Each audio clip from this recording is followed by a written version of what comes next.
Hello YouTube, welcome back to my channel. Today we'll be going over our first limited ice DPS in the game who's appearing in the first half of 1.4, Jingliu. We'll be looking at her best relics, ideal stats, best light cones, how to play her rotations, best teams, and so on. Let's head on over to her base stats first. These are going to be Jingliu's base stats at level 80. She has the highest base HP and base defense among all destruction characters, making her quite a tanky DPS. Her base attack is the third highest, and coming to her speed, it's sitting at 96. This may seem low, but she gets more speed from traces that will make her the fastest destruction unit. Finally, we have another character with an ult cost of 140. Coming to her kit, the basic attack is the usual one-hit single target attack that generates a skill point. Then we have her normal skill that is also a one-hit single target attack. This will give her 1 stack of syzygy. I'll explain these stacks and her enhanced skill once we get to her talent. Next up is the ult, which is a single hit blast attack. This also gives her 1 stack of syzygy. Moving on to her talent, when she has 2 stacks of syzygy, she enters an enhanced state and gets advanced forward by 100%, giving her another turn. Her crit rate is increased while she is in the state.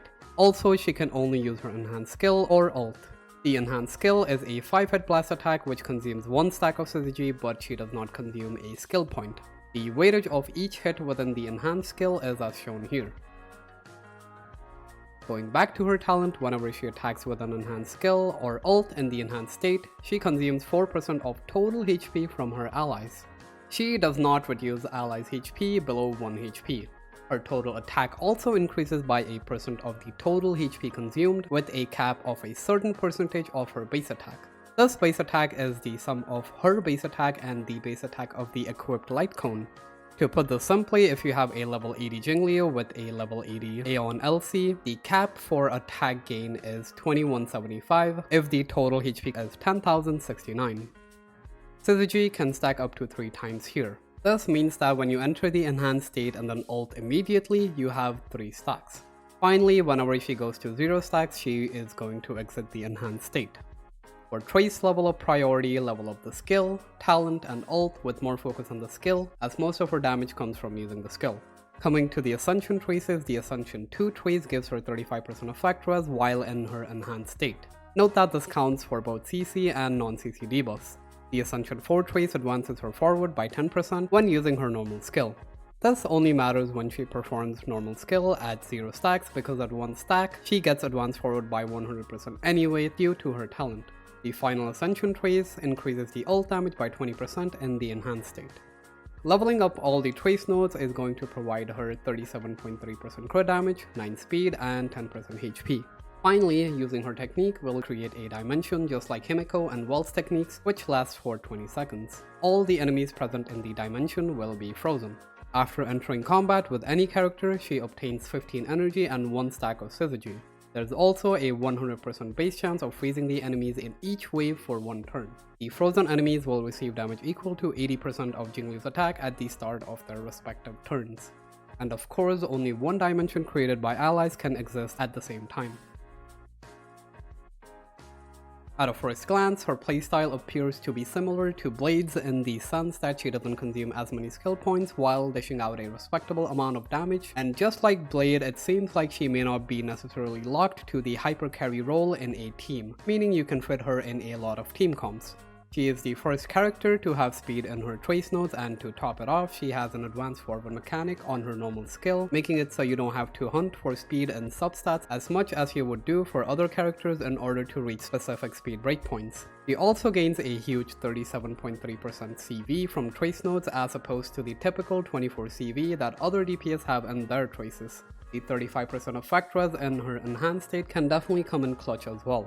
At last, her gimmick is to do massive amounts of damage by sacrificing the HP of her allies. For her damage, she may not have very high multipliers, but the enormous 50% crit rate and around 2k attack buff from the talent should more than make up for that.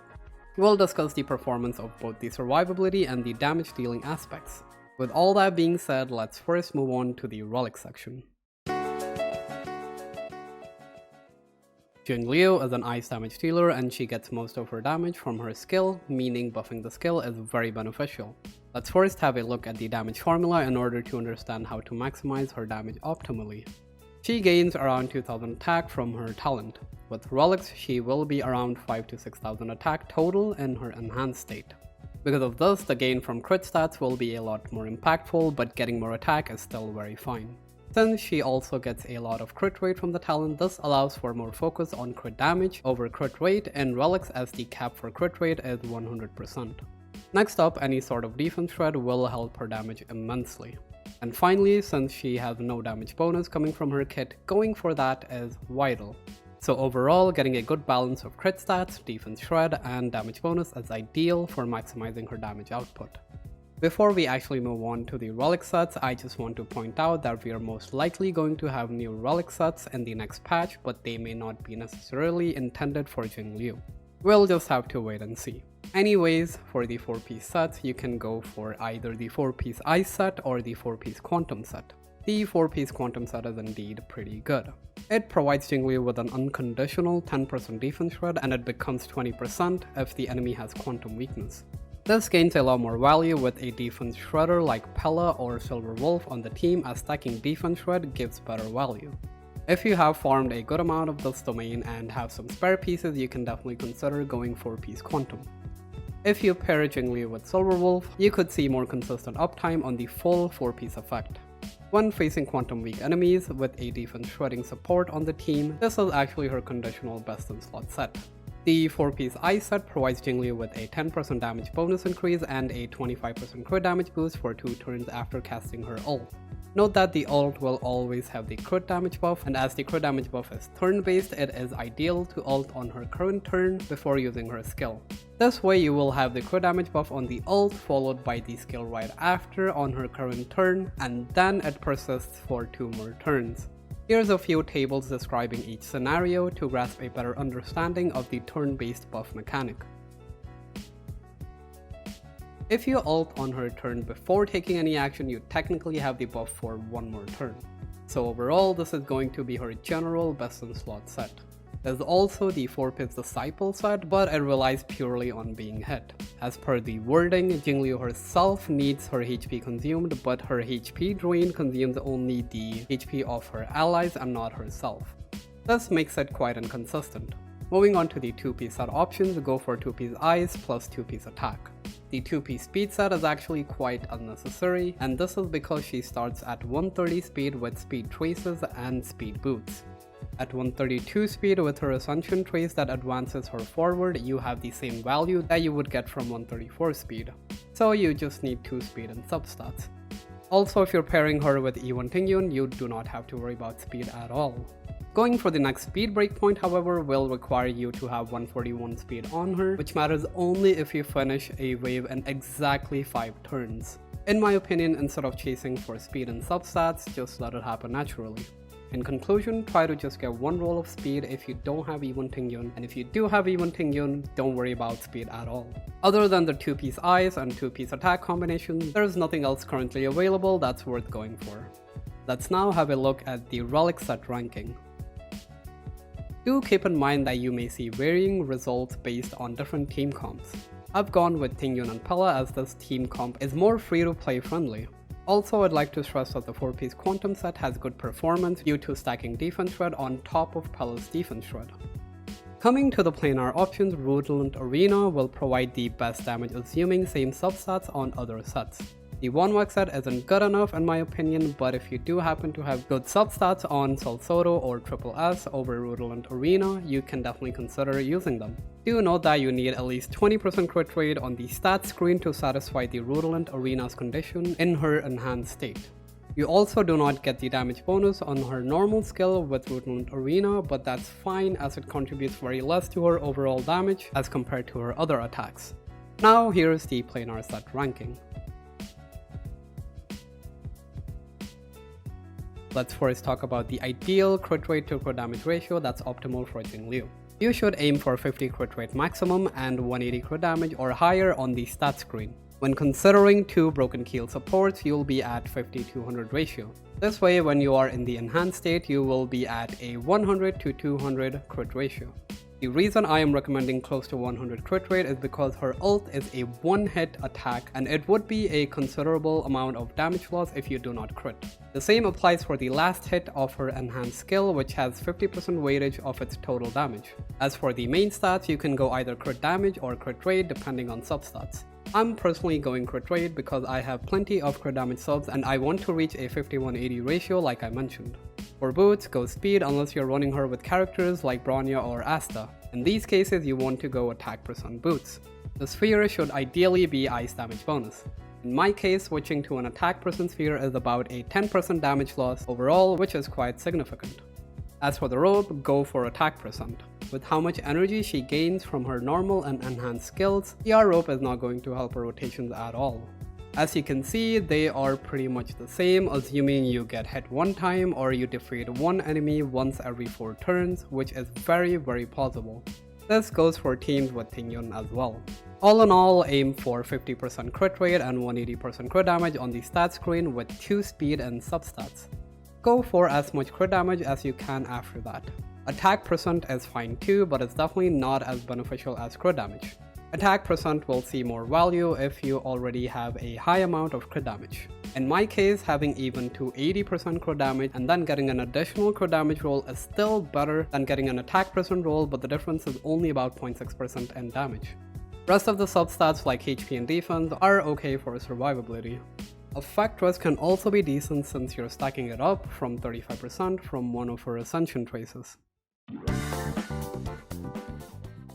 For 5 stars, her signature Lightcone is her best in slot and it's not even close. There seems to be a lot of misunderstanding about the passive of this Lightcone because of the poor wording. At S1, it increases her crit damage unconditionally by 20%. Then she gains 1 stack of Eclipse when one ally gets attacked or loses their HP for a maximum of 3 stacks. She gains 14% damage bonus for each stack as well, and when she's at 3 stacks, she ignores 12% defense on her next attack. So her kit is designed in such a way that she first consumes HP of 3 allies in her enhanced state, instantly giving her 3 stacks, and then her attacks go through. This basically means that for every attack within her enhanced state, she has 42% damage bonus and 12% defense shred. This is why this Lightcone is absolutely insane. They gave the Lightcone damage bonus and defense shred since she lacks these in her own kit. Next up is Blade's Lightcone. It gives crit rate and damage bonus, both being very good on her. The damage bonus relies only on being hit since Jingliu doesn't consume her own HP, and the damage bonus buff lasts only for 1 attack per turn. Then we have Clara's Lightcone. It provides attack percent and damage bonus. The attack percent is okay and the damage bonus here also relies on being hit, but the damage bonus buff persists until the end of her turn, meaning multiple attacks in a single turn benefits from the damage bonus increase. I'm not going to recommend Brighter Than the Sun, as for its passive to be up, Jingliu needs to basic attack often, which feels very awkward. Finally, we have the best F2P option, the Aeon Lightcone. This gives a lot of attack percent which is easy to stack up, and then damage percent for 2 turns whenever you break. Her breaking is actually pretty decent. She strips 60 toughness on single target with her normal skill, enhanced skill, and ult. For 4-star Lightcones, the best ones are Secret Vow and Under the Blue Sky. Secret Vow is very nice for the damage bonus. The passive's uptime can be iffy, especially with Luocha, but it's honestly decent enough without it. It sees better uptime if you do have someone like Fu Xuan.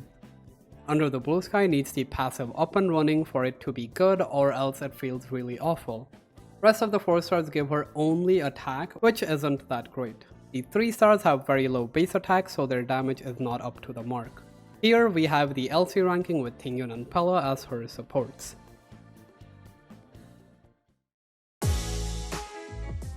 Let's first talk about the sustain options. The most comfortable option is going to be Luocha. One neat little detail I'd like to say is that Jingliu consumes allies HP first and then the heals from Luocha go through. This is nice for when the team is full HP. Next up is Fu Xuan. The HP drain honestly isn't big enough to make Fu Xuan unusable. She can definitely sustain Jingliu teams, but that will just come down to your investment on both Jingliu's damage and Fu Xuan's sustain. If she does manage to sustain, that means she provides Jingliu with 12% crit rate, which makes building Jingliu easier. Jingliu doesn't consume that many skill points, so you may even spam skill on Fu Xuan to get her ult faster for better sustain. Also, using Lightcones like Secret Vow on Jingliu will see more value, unlike in Luochu's case. So she's definitely a strong contender for this role. If you do have Japard, I will recommend placing him on your other team. This is because of Jingliu's 100% advanced forward mechanic. This will count as another turn, meaning Jingliu will eat through Japard's shield quite fast. This becomes even worse once you add in Bronya to the team. You can have cases like these where you lose the shield almost instantly. Also, Japard does not have a healing mechanic for the team, so it's going to hurt badly if an ally takes damage without a shield, since Jingliu will be slowly draining her allies' HP. The same can be said for shields from March. Using sustains like March and Fire MC will be very tough, but if you are new to the game and have no other options, you could use one of them with another sustain option. For Lynx, she will increase Jingliu's max HP and her taunt value, which isn't particularly synergistic. She may be the tankiest destruction character based on her base stats, but she doesn't have any form of damage reduction or healing in her kit, so the taunt value may affect your Jingliu's survivability. Do keep in mind that the HP and the taunt increase are tied to Jingliu's turn, so she may eat through this quickly, so this may not be a big issue. The only ones left now are Natasha and Bailu. If you think your Natasha's heals are good enough, feel free to use her. For Bailu, she doesn't have an on-demand cleanse, so you are better off using Bailu when you don't require cleansing in the battle. Also, if you do have Bronya, you could definitely use Bronya with Bailu to make up for Bailu not having a cleanse. It's not a big deal, but I'd like to point out that Bailu's Invigoration does not trigger when Jingliu drains HP. It only works when someone is hit. I want to preface that I'll be discussing our hyper carry teams first, and then I will include other teams at the end. So for your Nihility option, you can choose between Pella and Silverwolf. Silverwolf is nice if you want to brute force, but is mostly locked to single target. Using Silverwolf is better than Pella if you get the right implant, as the damage increase is pretty huge even if she's affecting a single target enemy in a multi-target situation. Silverwolf also helps with decreasing enemy res, and she helps with breaking faster. Pella is going to be the better pick if you're going up against ice weak enemies in a multi-target scenario due to her AoE def down. Since Jingliu is very skill point efficient, you can spam skill on Pella if you do have her E4. The res down debuff from her E4 may last 1 or 2 turns depending on when you apply it due to the high enemy speeds, so do keep an eye on the debuff uptime. The additional defense down from Pella's technique may not last as long as you'd like because Jingliu's technique freezes the enemy upon entering battle and then advances them forward by 50% when they get their turn. You could even put both Pella and Silverwolf on the same team with Jingliu and Fu Xuan or Lynx for a duo type team. Finally, the build recommendations for both are as shown here. Moving on to Harmony, let's first discuss Tingyun. Tingyun provides attack which is fine, but the damage bonus is quite big. Also, the 50 energy will allow Jingliu to ult 1 to 2 times more than usual. Here is the build recommendation for Tingyun. If you do feel like you're dying on machine cogs, you could opt for a defense or HP main stat on her sphere or body. You could even consider switching to another light cone, but I personally like being able to ult in 3 turns. The rotation for Tingyun is going to look like this. This is a simulation of Wave 1 and MOC. Tingyun, with Jingliu specifically, doesn't want to ult right away, as Jingliu in her first turn is going to perform a normal skill which doesn't contribute much damage. You ideally want to ult with Tingyun when Jingliu enters her enhanced state like you see here. You get more value by doing this. You should also keep track of the benediction stacks. In Jingliu's case, you may want to skill more often than usual. One interesting tip is that if Jingliu is in her enhanced state with 1 stack remaining, and if you are going to get her ult after her last enhanced skill, you can actually spam her ult. Doing this will make Jingliu ult in her enhanced state with the buffs and also give her 1 stack for another enhanced skill in the next turn. I'm not sure if it's possible to do the same with normal skill into ult at 1 stack. I do not recommend doing this obviously because you're using your ult outside her enhanced state, which feels egregious. You should wait until the animation for her enhanced state is completed and then perform the ult. If you do look at the skill point economy, you have a lot of leeway for skill point usage by your team. You can easily spam Pella's skill at E4 or other skills on your sustains for better survivability.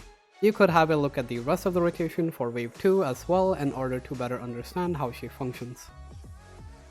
Next up we have Bronya. She is undoubtedly the best Harmony choice for her currently. She has huge damage bonus, crit damage and attack buffs in her kit along with 100% action forward. She pairs really well with Jingliu as she doesn't consume that many skill points. You may choose between super fast Bronya with attack boots on Jingliu or have a slightly faster Jingliu than Bronya. This will just come down to your playstyle preference as both are incredibly strong. These are going to be my build recommendations and thoughts regarding Bronyo. Just like Tingyun's ult, you want to save Bronyo's ult for when Jingliu enters her enhanced state. Do keep in mind that the damage bonus from Bronyo's skill and the damage bonus from certain light cones unfortunately will just last for one turn, unlike with Blade or Silo. To be frank, I haven't done calcs for her as she's a no-brainer best in slot support for Jingliu right now. If you have S1 and or E1 Bronyo, it's even easier to mine the skill points and her E2 straight up gives 30% speed boost to Jingliu. If you do not have a Bronyo and your Tingyun is busy on the other team, you can consider using Asta. The attack boost is alright, and with her speed boost, you may go non-speed boots on the rest of your team. With Asta's E4, you can even spam skill on Jingliu teams for permanent speed boost. Asta's attack buff will shine better in multi-DPS comps more than hyper carry teams. These will be my recommendations on building Asta at specific Eidolons. At last, we have Yukong.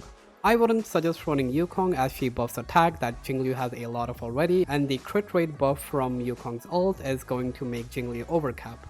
It's really hard to make Yukong work in terms of maintaining the action order. Yukong needs to go right before Jingliu, and Jingliu gets 2 turns back to back due to her talent. Also, Jingliu can advance forward by 10% when using normal skills at 0 stacks. This may mess up the action order without intricate speed tuning, and not to mention the CC debuffs. All in all, for Nihility, go Pella or Silverwolf, and for Harmony, anyone except Yukong works well. Coming to multi-DPS teams, think of her like you're slotting in Blade. You can place her in pretty much any team and she'll do meaningful damage without much skill point consumption, so just go ham with her teams. I have done calcs for the first 2 Eidolons, as most people looking to invest further think about S1, E1, and E2. Her E1 increases her crit damage by 24% for 1 turn when using her enhanced skill or ult. Just this buff alone is around a 7% increase in damage. I'm not entirely sure, but as per the wording, the rest of her E1 triggers when there's only 1 enemy on the field. When this is the case, her adjacent damage from both ult and enhanced skill are added to the single target damage. Each one of her adjacent attacks does half of the single target damage. So the total damage done with E1 and single target would be twice the normal. In a pure single target scenario, the total damage increase with E1 is around 36%. This may seem super good on paper, but in reality, you don't generally see true single target scenarios. You could, however, manipulate the uptime by focusing on just one enemy in a 2-target situation. You want to defeat the enemy that has summons and then utilize the E1 to defeat the other enemy. In practice, it may be around a 10 to 15% increase in damage in total. If you are deciding between E1 and S1, I would suggest going for S1. Her light cone is pretty damn good on her, and it's easier to reach pity on the light cone banner. It's also a 76% chance for it to be the limited light cone. Getting her light cone also means you have a spare Aeon LC for another destruction DPS. The only thing you have to worry about is the 4-star light cones on that banner. Ultimately though, the choice is up to you. Her E2 increases her next enhanced skill after using the ult by 80%. This sees more value with Tingyun as you ult more often. The overall Eidolon comparison is as shown here. I have only included the crit damage buff from E1, and then the plus E1 is referring to the damage increase in single target cases. E3 increases her ult and talent levels by 2. Her E4 increases the attack gain and the cap of her talent. The attack boost is now 630% of the total HP consumed, and the attack cap is 228% of her base attack with E3 and E4 included. E5 increases skill level by 2 and the basic attack level by 1. Finally, her E6 gives her 1 stack of synergy after entering the enhanced state, putting you at 3 stacks. You may want to save ult until after 1 enhanced skill has been used, since the max stacks is 3. Also, her crit damage is increased by 50% while in the enhanced state.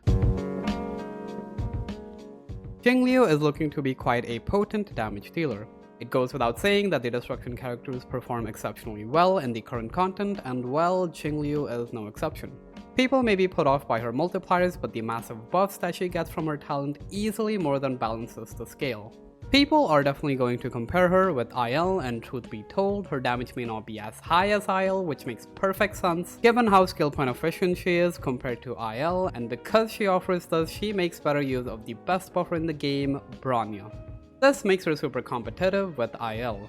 Her skill point efficiency also allows her to be slotted in multiple DPS teams. Her quote-unquote weakness, the HP drain from each one of her attacks in the enhanced state, is only about 120 to 160 HP from a non-HP scaling ally. In my opinion, this is easily manageable. With all this being said, speaking strictly from an objective point of view, the biggest downfall of Jingliu as a unit is simply that she is just a DPS unit. Now, this doesn't matter for those who like her character and or are in need of an ice DPS character, myself included.